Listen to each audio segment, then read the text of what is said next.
Junio de 1944, 10:15 de la mañana.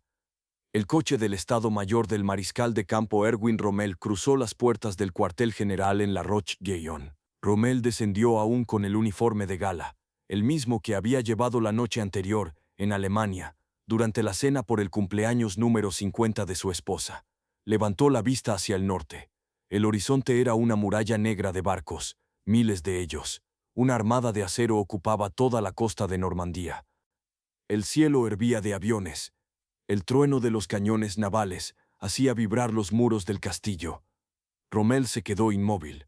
Su jefe de Estado Mayor se acercó, pálido, con un fajo de informes. La invasión había empezado 6 horas antes. Las tropas aliadas ya estaban en la playa. Los paracaidistas habían capturado puentes clave. El muro atlántico, la fortaleza que Rommel había levantado, se estaba derrumbando.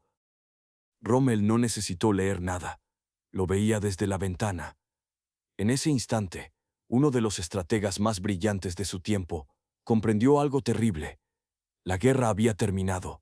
Alemania había perdido. No dentro de meses, no dentro de un año. Ese mismo día. El resto sería solo morir. Esta es la historia de aquel momento. El día en que Rommel lo supo. Para comprender lo que vio, hay que entender lo que había construido. Erwin Rommel era una leyenda, el zorro del desierto, el hombre que humilló a los generales británicos en el norte de África. Hitler lo llamaba el mejor comandante de campaña del Reich. Los aliados lo temían. A finales de 1943, Hitler le encomendó una tarea imposible: defender 3.000 millas de costa, desde Noruega hasta España. Las defensas existentes eran un espejismo propagandístico. Algunos búnkeres, minas dispersas, obstáculos improvisados. Nada capaz de detener a los aliados. Rommel se puso a trabajar. Vertió millones de toneladas de hormigón. Enterró 500.000 de minas. Llenó las playas de erizos de acero, estacas y puertas belgas. Inundó campos para atrapar paracaidistas. Reposicionó artillería para cubrir cada acceso. A todo eso lo llamó la Fortaleza Europa, y creía en ella. Pero Rommel sabía algo que casi nadie en Alemania admitía. No podían ganar una guerra de desgaste. Los aliados tenían más hombres, más barcos, más aviones y una industria gigantesca. La única oportunidad era destruir la invasión en el agua, antes de que pusiera un pie firme en tierra. Debemos aniquilar al enemigo antes de que llegue a nuestro campo de batalla, les dijo a sus oficiales. Hay que destruirlo cuando aún esté a flote. Y tenía razón. Pero para lograrlo necesitaba una cosa: libertad para mover las divisiones Panzer. Las reservas acorazadas, las únicas fuerzas que podían lanzarse sobre el punto de desembarco en cuestión de horas. Hitler se negó. Los Panzer quedaron bajo mando central.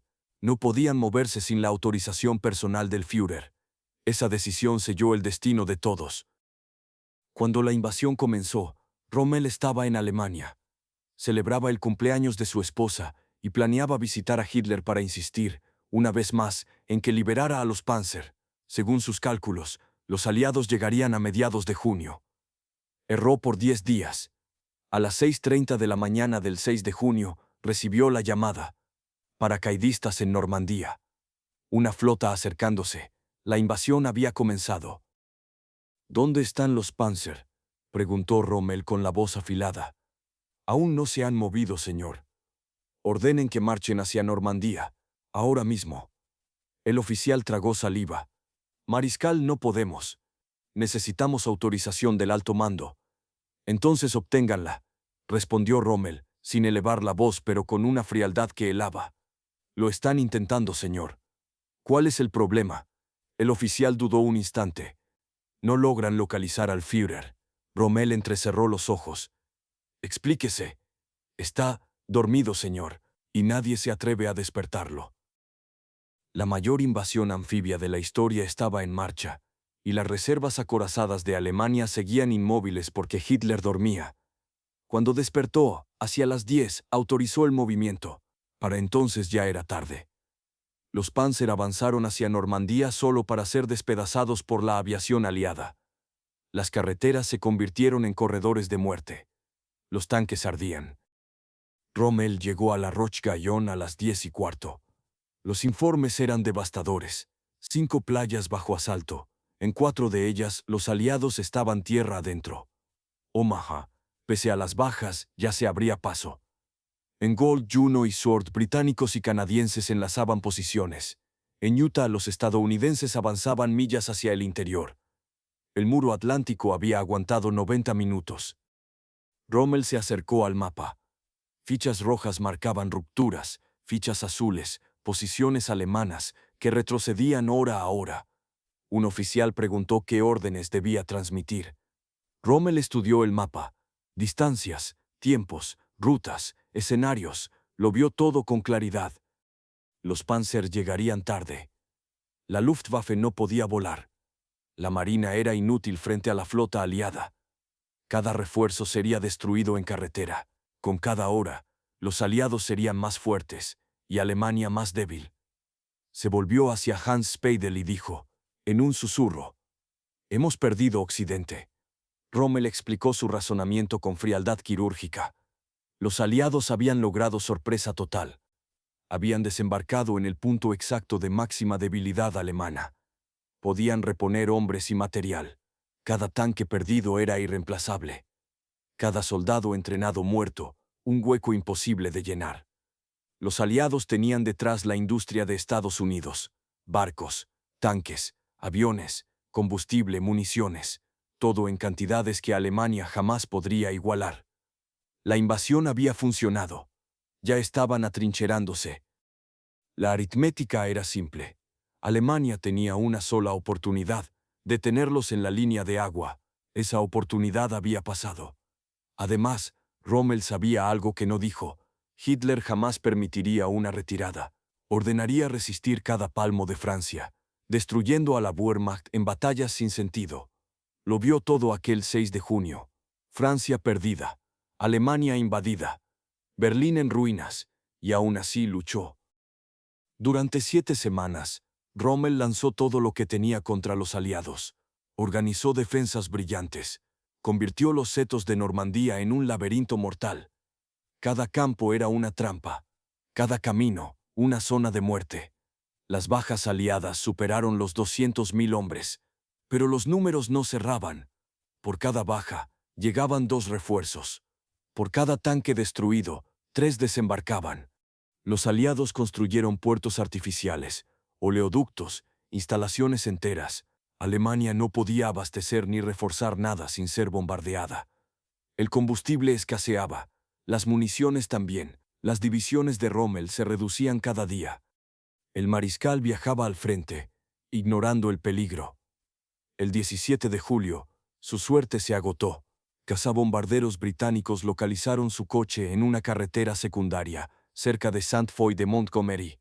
Atacaron. Rommel salió despedido. Su cráneo fracturado, su rostro destrozado. Sobrevivió de milagro. Mientras se recuperaba, llegó la ruptura final, la Operación Cobra. Los estadounidenses atravesaron las líneas alemanas. Francia se perdió, tal como él había previsto. Pero Rommel ya estaba atrapado en algo más peligroso. Un complot para matar a Hitler. No por moralidad, sino por matemática. Alemania iba a perder. Y Hitler debía desaparecer si se quería salvar lo poco que quedaba. El 20 de julio fracasó. Hitler sobrevivió. Los conspiradores fueron ejecutados. La Gestapo investigó a todos. Encontró pruebas contra Rommel.